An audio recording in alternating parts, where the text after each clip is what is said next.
Hello everyone, welcome to Mr Awesome Club. आज हम लेकर आ गए हैं आपके रेड हैट लाइनेक्स की सीरीज का पार्ट 2, जिसमें हम बात करने वाले हैं system administrator first 1 to 4 book की। और यहाँ पर हमारा आज का पार्ट है पार्ट 2। तो चलिए गाइस, वीडियो को स्टार्ट कर लेते हैं। और अगर आप चैनल पर नए हैं तो चैनल को सब्सक्राइब कर लीजिए ऐसी ही नॉलेजफुल वीडियो पाने के लिए। तो देख लेते हैं।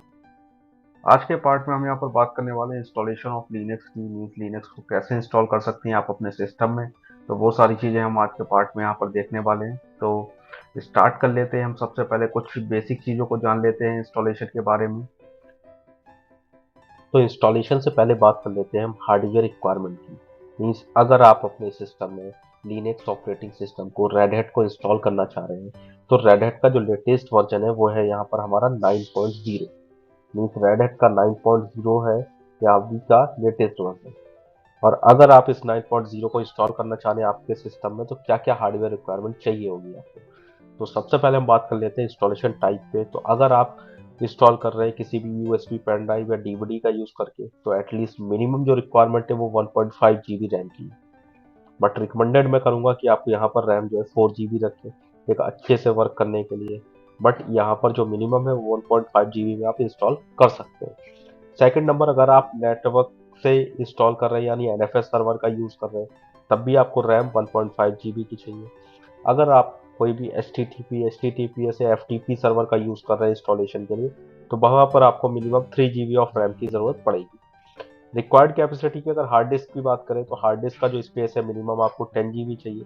बट मैं रिकमेंड करूंगा कि यहाँ पर आप एटलीस्ट 30 जीबी को लेकर चलें, क्योंकि एक बार इंस्टॉल होने के बाद आपको डिफरेंट डिफरेंट पैकेजेस को भी इंस्टॉल करना पड़ता है जो कि नीडेड रहते हैं आपकी हार्ड डिस्क स्पेस में।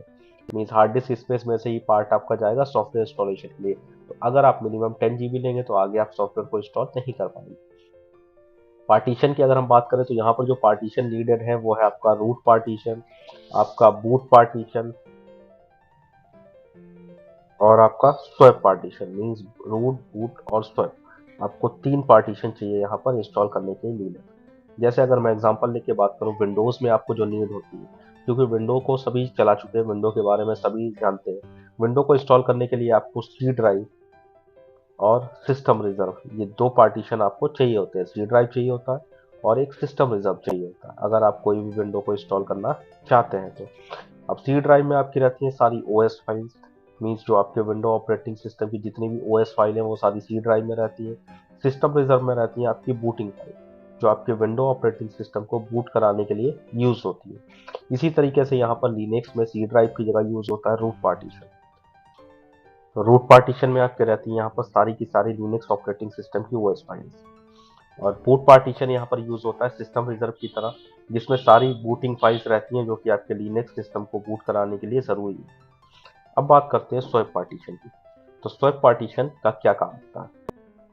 तो स्वैप पार्टीशन को हम वर्चुअल मेमोरी की तरह यूज करते हैं। वर्चुअल मेमोरी या फिर इसे पेज मेमोरी भी कहते हैं। वर्चुअल मेमोरी या फिर स्वैप को पेज मेमोरी भी कहा जाता है। अब पेज मेमोरी का मतलब क्या है, जब भी आप अपने सिस्टम में कोई भी प्रोसेस को यूज करते हैं। मीन सपोज हम एक एग्जांपल ले लेते हैं कि आपके पास एक सिस्टम है। इस सिस्टम में आपके पास 4 जीबी रैम अवेलेबल है। आप 4 जीबी रैम पर कई प्रोसेस के साथ में काम कर रहे हैं। जैसे आपने क्रोम को भी लोड करा रखा है, आप बीएनसी प्लेयर भी चला रहे हैं और भी कई आपके सॉफ्टवेयर हैं जो आप चला रहे हैं।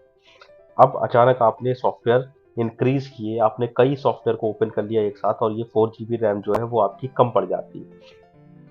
इस केस में अगर आपका सिस्टम विंडो होता तो क्या होता, आपका सिस्टम हैंग कर जाता। बट लिनक्स में क्या होगा कि लिनक्स में आप जो प्रोसेस एक्टिवली वर्क कर रहे हैं, मीन्स आपकी कुछ प्रोसेस आपने बहुत सारे टैब ओपन कर रहे हैं, बहुत सारी मल्टीटास्किंग आप कर रहे हो, बहुत सारी प्रोसेस के साथ काम कर रहे हो। बट करेंट टाइम पर आप कुछ ही प्रोसेस के साथ में काम कर रहे होगे, एक दो या चार। तो जो बची हुई प्रोसेस है जो बैकग्राउंड में आपके चल रही है वो क्या है, अभी इनएक्टिव है। मीन्स वो सारे पेज क्या है, इनएक्टिव है। क्योंकि रैम में क्या होता है कि सारे के सारे पेज जो है एक कैशे की तरह जो है लोड होते हैं। तो ये जो सारे इनएक्टिव पेजेस हैं इन सबको क्या करेगा, इस स्वैप मेमोरी पे मूव कर देगा। मीन्स जब भी आपकी रैम कम पड़ जाएगी नए पेजेस को लोड कराने के लिए तो ये जितने भी इनएक्टिव पेजेस होंगे वो सारे स्वैप में मूव हो जाएंगे और आपका सिस्टम जो स्मूथली वर्क करता रहेगा, हैंग नहीं होगा। जब भी आपको इनएक्टिव पेजेस में से यूज करना चाहेंगे आप प्रोसेस को तभी वो प्रोसेस जो है स्वाइप से आपके रैम पर वापस चला जाएगा, दूसरी इनएक्टिव पेजेस जो है आपके रैम से वापस स्वाइप में आ जाएंगे। तो इस तरीके से प्रोसेस चलता रहेगा और आपका सिस्टम हैंग नहीं होगा। ये काम होता है स्वाइप मेमोरी का। आई थिंक आपको अच्छे से ये चीज़ क्लियर हो गई होगी। अब एक बात और कर लेते हैं प्रोसेसर की। मीन्स जब भी आप लिनक्स को इंस्टॉल कराना चाह रहे हो तो आपको प्रोसेसर कौन कौन सा चाहिए होगा। तो अगर हम यहाँ पर प्रोसेसर की बात करें तो कोई भी आपका 86 और 64 बिट सपोर्टेड। मीन्स आप कोई भी अपना प्रोसेसर जो कि 64 बिट और x86 आर्किटेक्चर पे वर्क करता, आप उस पर अपने लिनक्स ऑपरेटिंग सिस्टम को इंस्टॉल करा सकते हैं। या फिर आपकी कोई भी ARM बेस्ड मशीन हो सकती है। ARM मतलब क्या होता है, एडवांस RISC मशीन। मीन्स आपके जो प्रोसेसर आते हैं जो मोबाइल फ़ोन या टैबलेट में आते हैं, जिनकी कैटेगरी आपकी स्नैपड्रैगन, मीडियाटेक, तो ये सारे ARM फैमिली के प्रोसेसर होते हैं। मीन्स हमारे पास जो प्रोसेसर की फैमिली है, दो तरीके की प्रोसेसर फैमिली आती है। एक आपकी 64 बिट 86 जो आर्किटेक्चर है, दूसरा ARM। तो इसके अंडर में जो आता है 64 की कैटेगरी में, वहाँ पर आपकी इंटेल और AMD आते हैं जो आपके डेस्कटॉप लैपटॉप में यूज़ होते हैं। बाकी जितने भी आपके मोबाइल फोन्स में स्नैपड्रैगन, मीडियाटेक या जो भी आपके प्रोसेसर आपने सुने हैं वो सारे आते हैं ARM फैमिली में। तो कोई भी यहाँ पर अगर प्रोसेसर होता है तो आप इंस्टॉल करा सकते हैं। तो मिनिमम हार्डवेयर रिक्वायरमेंट को देखने के बाद अगला पॉइंट है हमारे पास कि जब हम लिनक्स ऑपरेटिंग सिस्टम की इंस्टॉलेशन करेंगे यहाँ पर इंस्टॉलेशन करने के लिए या पार्टीशन क्रिएट करने के लिए आपके पास दो मेथड होते हैं। यानी आप अपने पार्टीशन जो रूट बूट स्वैप बनाएंगे वो दो तरीके से बना सकते हैं। एक तो आप ऑटोमेटिक को सेलेक्ट कर सकते हैं, आपको एक ऑप्शन मिलेगा ऑटोमेटिक। इंस्टॉलेशन के टाइम पर मैं ये आपको दिखाऊंगा। उस ऑप्शन को आप अगर सेलेक्ट कर देते हैं तो आपका जो ऑपरेटिंग सिस्टम जो लिनक्स है वो ऑटोमेटिकली सारे पार्टीशन को क्रिएट कर लेगा। आपको कोई भी पार्टीशन स्पेसिफाई कराने की ज़रूरत नहीं। लेकिन जब लिनक्स ऑपरेटिंग सिस्टम खुद अपने पार्टीशन बनाएगा तो वो साइज़ भी अपने अकॉर्डिंग ही देगा, जिसे आप जो है इंस्टॉलेशन के टाइम पर कम या ज़्यादा नहीं कर सकते। जबकि अगर हम मैनुअल करते हैं, कस्टम को सेलेक्ट करते हैं, तो वहाँ पर हम अपने अकॉर्डिंग सारे ऑप्शन को, सारी पार्टीशन के साइज़ को स्पेसिफाई कर सकते हैं। अब यहाँ पर देख लेते हैं थोड़ा सा, हम अगर मैनुअली करते हैं तो हमने जैसा कि बात किया था, हमें रूट, बूट और स्वैप ये पार्टीशन बनाने की ज़रूरत है। अगर आप चाहें तो आप अपना होम पार्टीशन भी बना सकते हैं। ये होम पार्टीशन एक्चुअली क्या होता है, होम डायरेक्टरी होती है आपकी किसी भी यूज़र की। मीन्स आप कोई भी यूज़र मान लीजिए बनाते हैं कि स्टूडेंट नाम का, आप चाहते हैं कि उसे एक अलग से पार्टीशन देंगे, वो जो भी वर्क करे, जो भी अपना डेटा रखे डेस्कटॉप डाउनलोड या कहीं भी, तो वो सारा इस होम पार्टीशन में जाए। तो आप इसे बना सकते हैं, बट ऐसा कोई ज़रूरी नहीं। अगर आप नहीं बनाते तो जो आपने यहाँ रूट में स्पेस दिया इसी में से आपका जो साइज़ है वो होम डायरेक्टरी को भी मिल जाएगा। मीन्स होम डायरेक्टरी में वो यूज़र इस साइज़ को यूज़ कर पाएगा। तो रिकमेंडेड आपके जो कम से कम है वो 3 पार्टीशन चाहिए। आप चाहे तो होम भी बना सकते हैं। अब जो साइज़ रिकमेंडेड है वो क्या है, बूट के लिए आपको हमेशा 500 MB चाहिए। बूट में आपकी कोई फाइल इंक्रीज नहीं होने वाली, तो आप 500 आपका MB इनफ है, आप सेलेक्ट कर सकते हैं। रूट में जैसा कि मैंने बताया था 10 GB आपका जो है मिनिमम है, बट आपको उससे ज़्यादा लेना है क्योंकि आगे आपको सॉफ्टवेयर वगैरह अपनी नीड के अकॉर्डिंग आपको ये चूज़ करना है। तो मैं कम से कम 30 GB आपको रिकमेंड करूँगा। बाकी आपके पास अगर हार्ड डिस्क स्पेस ज़्यादा है तो आप 100 GB 200 GB भी इसे ले सकते हैं। होम में आपको जैसा यूज़ है, जैसा आप डेटा रखना चाहते हैं होम डायरेक्टरी में, मीन्स 10 GB रिकमेंडेड है, आप ज़्यादा भी इसे रख सकते हैं। स्वैप हमेशा जो हम देते हैं वो रैम से डबल देते हैं। मीन्स डबल ऑफ रैम हम यहाँ पर देंगे ताकि रैम का सारा डेटा भी अगर ज़रूरत पड़े, सारे इनएक्टिव पेज पड़े, तब भी इस पर लोड हो जाए। तो यह हमेशा हम रैम का डबल देते हैं। तो आई थिंक ये सारी चीज़ आपको क्लियर हो गई होगी। अब हम चलते हैं अपनी इंस्टॉलेशन की तरफ और देख लेते हैं कि कैसे इंस्टॉल किया जाता है लिनक्स ऑपरेटिंग सिस्टम। तो इसके लिए सबसे पहले हम इंसर्ट करेंगे अपनी बूटेबल पेन ड्राइव को, जिसे हमने RATL से बूटेबल बना रखा है, और सेलेक्ट करेंगे यहाँ पर रिमूवेबल डिवाइस यानी अपनी पेन ड्राइव को। इसके बाद आपको यहाँ पर दो ऑप्शन देखने को मिलेंगे। पहला ऑप्शन है आपका install Red Hat Enterprise Linux 9.0 और दूसरा ऑप्शन है यहाँ पर test this media and install Red Hat Linux 9.0। दोनों में क्या डिफरेंस है, फर्स्ट में आपकी सिर्फ इंस्टॉल होगी, सेकंड ऑप्शन में आपको पहले मीडिया को टेस्ट किया जाएगा, आफ्टर दैट जो है आपकी इंस्टॉलेशन स्टार्ट हो जाएगी। तो मैंने यहाँ पर फर्स्ट ऑप्शन को चूज़ कर लिया है और आप देखेंगे कि हमारी जो प्रोसेस है वो स्टार्ट हो चुकी है। तो स्टार्टिंग में ये सारी जो आपकी रिकमेंडेड फाइल्स है वो लोड हो रही है, रिकमेंडेड जो सर्विसेज है वो स्टार्ट हो रही हैं। तो थोड़ा सा यहाँ पर टाइम टेकन हो सकता है। ओके, तो थोड़ा सा हम वेट कर लेते हैं। और इसके बाद आप देखेंगे तो यहाँ पर हमारी अब स्टार्ट होने जा रहा है। आपके सामने कुछ ऑप्शंस आएंगे। जैसे पहला ऑप्शन है आपका लैंग्वेज सेलेक्ट का, तो यहाँ पर आप इंग्लिश इंडिया या इंग्लिश यूनाइटेड स्टेट कोई भी ऑप्शन को सिलेक्ट कर सकते हैं यहाँ पर। तो मैं यहाँ पर इंग्लिश यूनाइटेड स्टेट रहने देता हूँ और कंटिन्यू कर देता हूँ। कंटिन्यू करने के बाद हमारे सामने यहाँ पर कुछ ऑप्शंस हैं, जिसे आपका एक लोकलाइजेशन फील्ड है, सॉफ्टवेयर फील्ड है, सिस्टम फील्ड है।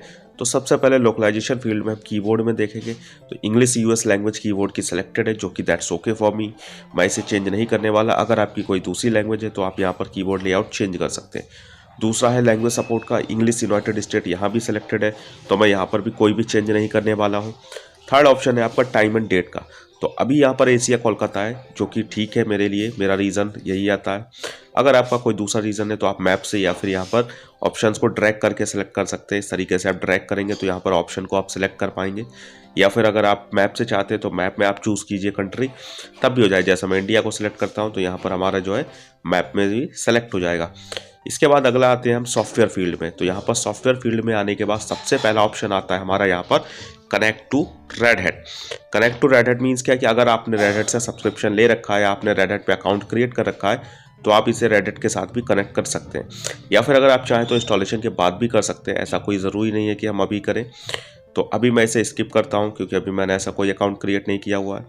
अगला है इंस्टॉलेशन सोर्स का।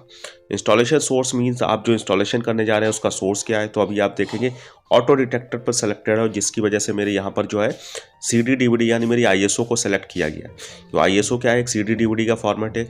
तो आप बाय डिफ़ॉल्ट देखेंगे SR0 नाम से आ रहा है। SR0 क्या है, ये नेमिंग कन्वेंशन है, मीन्स लिनक्स की तरफ से ये नाम दिया गया है। क्यों दिया है ये हम आगे बात करेंगे नेक्स्ट चैप्टर्स में। आप चाहे तो यहाँ पर और भी ऑप्शन है आपके सामने, जैसे रेड हैट CDN है, ऑन द नेटवर्क है, यानी आप चाहें तो रेड हैट से अगर सब्सक्राइब दें तो आप वहाँ से भी कर सकते हैं, या फिर नेटवर्क के ज़रिए भी आप अपनी इंस्टॉलेशन को कर सकते हैं। तो यहाँ पर कई ऑप्शन आपके सामने अवेलेबल है, तो जो भी आपको चूज़ करना है आप कर सकते हैं। अभी मैं यहाँ पर ऑटो डिटेक्टेड को सेलेक्ट करूँगा, क्योंकि अभी मैं यहाँ पर अपनी लोकल मीडिया यानी ISO का यूज़ करने जा रहा हूँ। तो मैं यहाँ पर ISO को ही रहने दूँगा, और इसके बाद मैं यहाँ पर डन पर क्लिक कर दूँगा। इसके बाद चलते हैं अगले ऑप्शन की तरफ। तो इंस्टॉलेशन सोर्स पूरा होने के बाद अगला ऑप्शन है सॉफ्टवेयर सिलेक्शन का। तो चलते हैं सॉफ्टवेयर सिलेक्शन में। यहाँ पर आप देखेंगे बेस इन्वायरमेंट मीन्स आप जब इंस्टॉल कर ले अपने रेड हैट को तो कौन सा इन्वायरमेंट आपको मिले। सबसे पहला यहाँ पर है सर्वर विद GUI। तो सर्वर विद GUI क्या होता है वो एक बार समझ लेते हैं। तो अगर आप सर्वर विद GUI को सिलेक्ट करते हैं तो यहाँ पर आपको GUI प्लस CLI दोनों ऑप्शन मिलेंगे। मीन्स आप GUI में ग्राफिकल इंटरफेस भी मिलेगा और CLI में कमांड लाइन इंटरफेस, दोनों को यूज़ कर पाएंगे आप अपने लिनक्स पे। अगर आप सर्वर ऑप्शन को सिलेक्ट करते हैं तो यहाँ पर आपको सिर्फ और सिर्फ CLI मिलेगा, यहाँ पर GUI का कोई भी ऑप्शन आपको नहीं मिलेगा।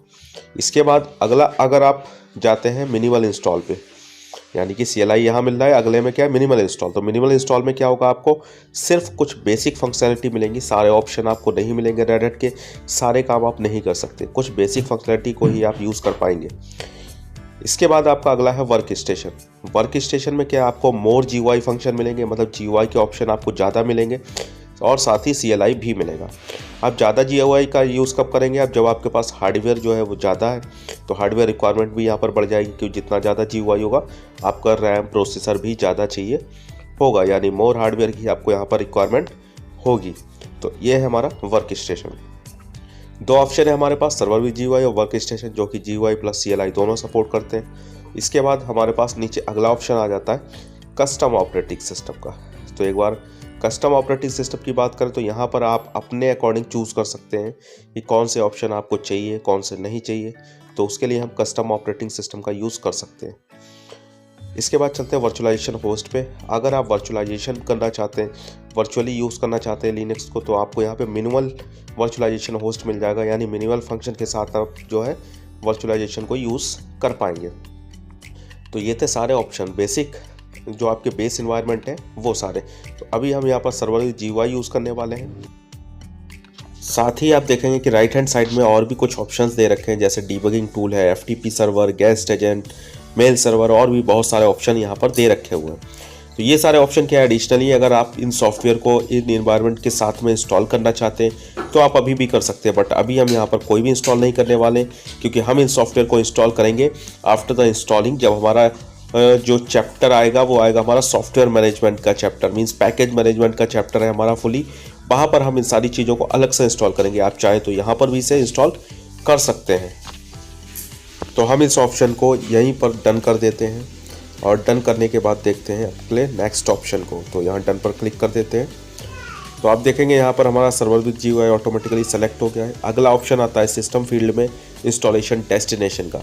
इसी फील्ड में हम अपने सारे पार्टीशन वगैरह सब क्रिएट करने वाले हैं। तो यहाँ पर अभी आप देखेंगे 30 GB मेरे हार्ड डिस्क का स्पेस है और हमारे पास 2 तरीके के ऑप्शंस हैं जिससे हम अपने पार्टीशन क्रिएट कर सकते हैं, जो कि है आपका ऑटोमेटिक और कस्टम। मीन्स हमारे पास 2 ऑप्शन अवेलेबल है यहाँ पर, एक है ऑटोमेटिक और एक है कस्टम। अगर आप ऑटोमेटिक को सिलेक्ट करते हैं तो यहाँ पर आपका सिस्टम ऑटोमेटिकली पार्टीशन को क्रिएट करेगा। मीन्स अगर 10 GB की रिक्वायरमेंट है, 10 GB रिकमेंडेड है सिस्टम की साइड से, तो वो आपका 10 GB का ही पार्टीशन बनाएगा।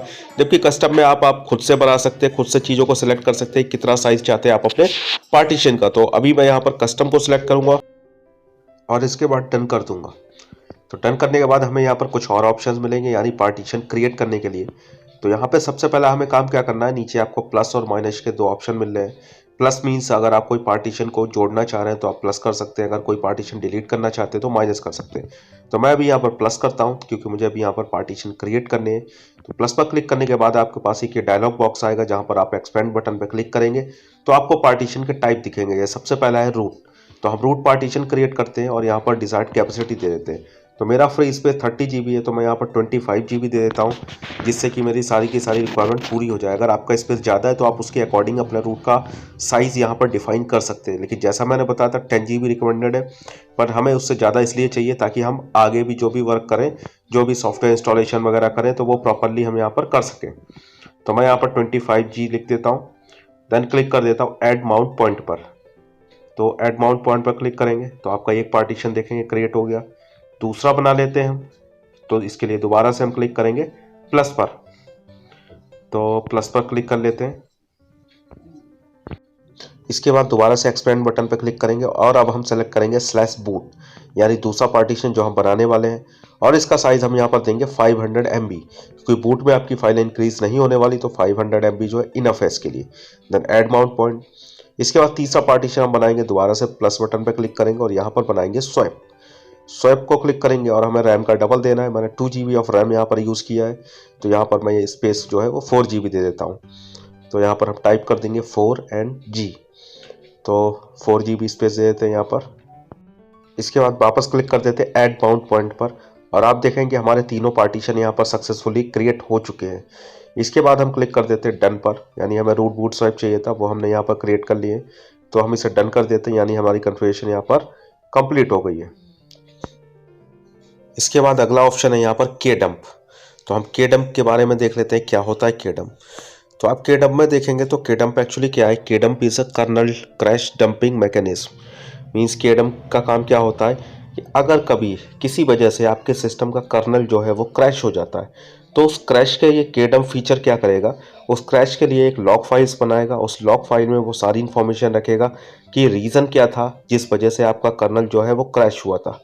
और ये लॉग फाइल किस लोकेशन में बनेगी, तो इसकी लोकेशन होती है /var के अंदर क्रैश नाम की एक फाइल बन जाती है। तो क्रैश क्या है, फाइल है, और किस डायरेक्टरी में ये रहती है, वो /var में रहती है।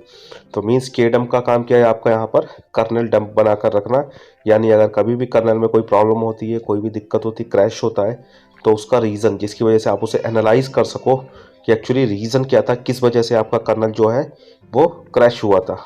तो ये काम होता है आपके kdump का।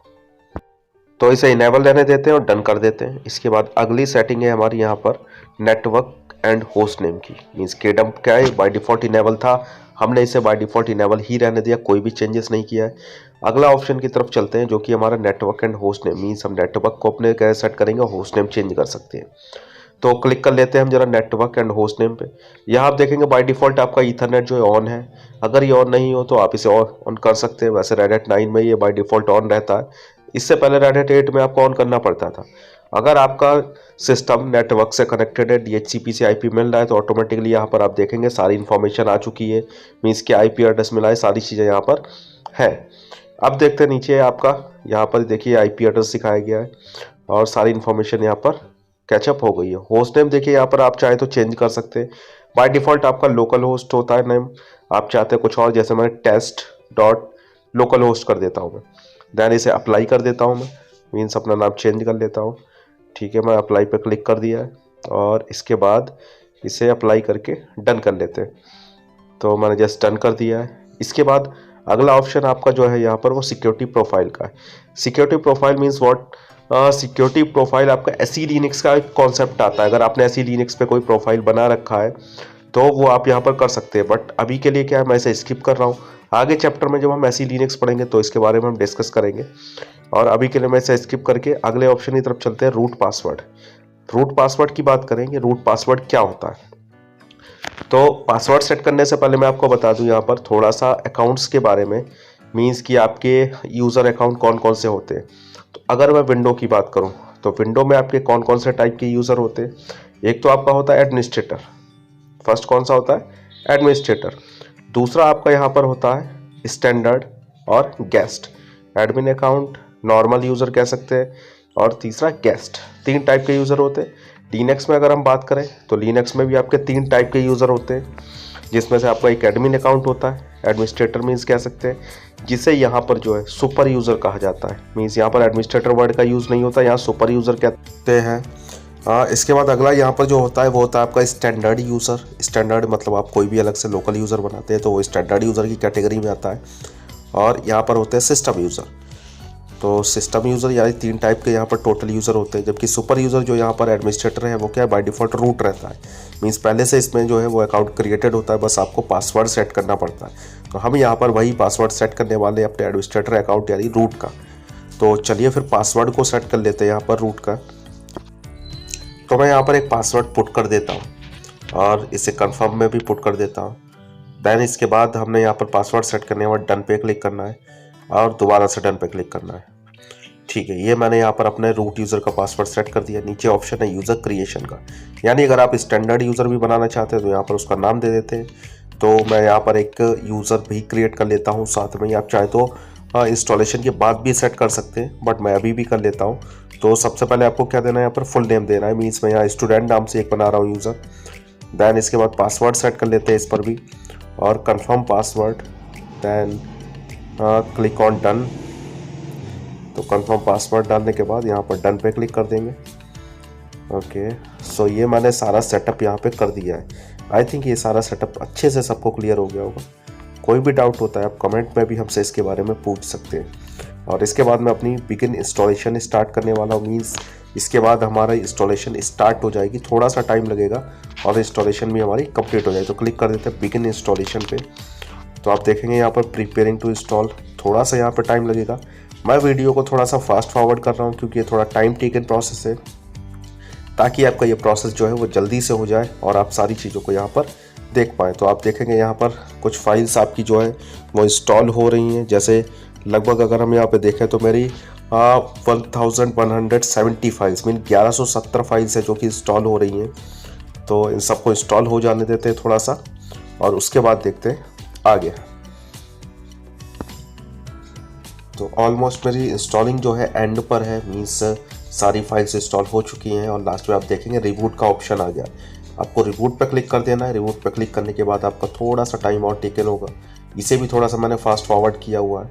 और देन आपकी जो रेड हैट 9 है वो इंस्टॉल हो चुकी है। और उसके बाद आपको यहाँ पर देखें ग्राफिकल इन्वायरमेंट जो है वो शो होने लगा है, यानी इस तरीके से अब आपको यहाँ पर नया इन्वायरमेंट देखने को मिलता है। तो ये आई थिंक यहाँ पर शो होने लगा। इसके बाद थोड़ा सा और टाइम हो सकता है आपको यहाँ पर लग जाए। और कुछ ऑप्शंस आ रहे हैं, जैसे स्टार्ट सेटअप का है तो इसे स्टार्ट कर लेना है आपको। स्टार्ट पे क्लिक कर देंगे, स्टार्ट सेटअप पे। दैन कुछ ऑप्शंस आपसे और भी पूछे जाएंगे, उन सबको भी फिल कर लेना है और आपका जो सारा सेटअप है वो पूरा हो जाएगा। तो चलिए इसे सेटअप को पहले यहाँ पर पूरा कर लेते हैं। स्टार्ट सेटअप, दैन नेक्स्ट कर दीजिए और नेक्स्ट कर दीजिए। यहाँ पर आपसे फुल नेम यूज़र नेम पूछ रहा है, तो आप यहाँ पर एक अकाउंट भी हम क्रिएट कर लेते हैं मिस्टर ऑसम नाम का। आप चाहे तो कर सकते हैं, वैसे चाहे तो स्किप भी कर सकते हैं, बट मैं अभी यहाँ पर आपको जो है एक यूज़र बना रहा हूँ Mr.Awesome नाम का। Then click on next. Password set कर देते हैं एक, तो यहाँ पर मैंने एक पासवर्ड सेट कर दिया है। दैन क्लिक ऑन नेक्स्ट कर देते हैं और इसके बाद आप देखेंगे नेक्स्ट करने के बाद कि हमारा सेटअप ऑलमोस्ट कंप्लीट हो चुका है और आपसे अब यूज़र लॉगिन के लिए पूछा जाएगा। तो अभी यहाँ पर हम क्लिक कर देते हैं। देन थोड़ा सा टाइम टेकन यहाँ पर भी हो सकता है। ओके, सो जस्ट थोड़ा सा टाइम लेने के बाद यहाँ पर आप देखेंगे कि आपसे यूज़र का लॉगिन पूछेगा। आप okay, just click on no thanks. Okay, तो आप देखेंगे यहाँ पर इन्वायरमेंट हमारा फुली ऑन हो चुका है, मीन्स हम अपने सिस्टम पर आ चुके हैं और सारे काम करने के लिए तैयार हैं। यहाँ पर आप देखेंगे आपको नीचे कुछ ग्राफिकल के ऑप्शन दे रखे हैं, जैसे फायरफॉक्स, फाइल, टर्मिनल, या देखें कुछ और भी ऑप्शंस दे रखे हैं। तो ये है आपके रेड 9 का नया इन्वायरमेंट। जिन्होंने रेड 8 चलाया वो देखेंगे यहाँ पर काफ़ी चेंजेस देखने को मिलते हैं। और टर्मिनल आपको दिखाते हैं, यहाँ पर टर्मिनल देखिए दिखाया गया है। टर्मिनल के बारे में सारी चीज़ें जो है वो हम आगे समझेंगे, आगे के सेशन में क्या होता है टर्मिनल, कैसे आप चलाते हैं इसे, सारी चीज़ों को हम अगली वीडियो में डिस्कस करेंगे। और यहाँ पर अभी आप देख सकते हैं कि यहाँ पे काफ़ी इंटरेक्टिव इन्वायरमेंट मिलता है इस रेड 9 में, जो कि काफ़ी अच्छा ऑप्शन है। कुछ ऑप्शंस आपको यहाँ पर भी मिल जाते हैं, तो बढ़िया ऑप्शंस हैं और इसे आगे हम कंटिन्यू करते हैं। तो कैसा लगा वीडियो हमें कमेंट करके बताएं। कोई भी डाउट है तुरंत हमसे पूछें और बने रहे हमारे चैनल पर। नए हैं तो सब्सक्राइब करना बिल्कुल भी ना भूलें, ताकि आपको अगली वीडियो की नोटिफिकेशन जल्दी से मिल जाए। तो चलिए गाइस, थैंक्स फॉर टुडे।